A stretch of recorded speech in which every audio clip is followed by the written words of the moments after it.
Samani ne mai waka. Akwai lokaci ku jira yana nan yana zuwa.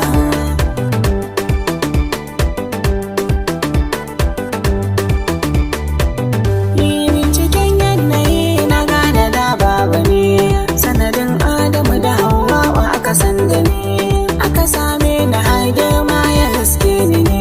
Ban raina sana'a na ka zo a dama da ni, na so mawaƙar yabo na iske rabo.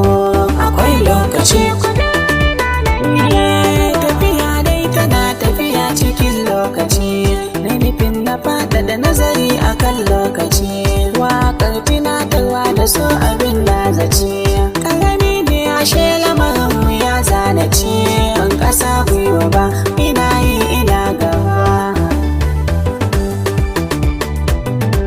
Ba ni damuwa don wani ya zamo jarumi, ɓangare na waƙa ko ɗaukakar malami. Na sani ɗaukaka ba babba ba ƙarami, aiki tukuru kai yo nemi bin rahimi. Rabbi ya so ka yi, nan da nan za ka yi.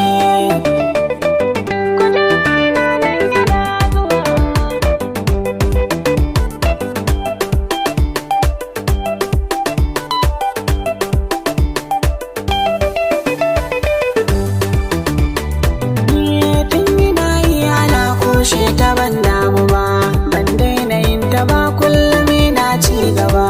Wata ran in ji haushi na tunanin gaba, yaushe ne zan yi suna gashi ban sani ba.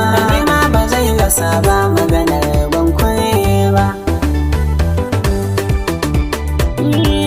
Jama'a suna ji na yanzu na tabbata, wasu sun ji waƙa ta yi yau ba zata.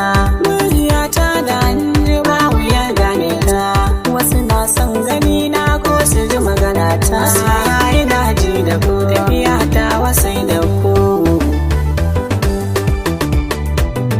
Ina kiran masoya haƙuri da ni za ku yi, in kun kira ni ban ɗauka ba tas za ku yi.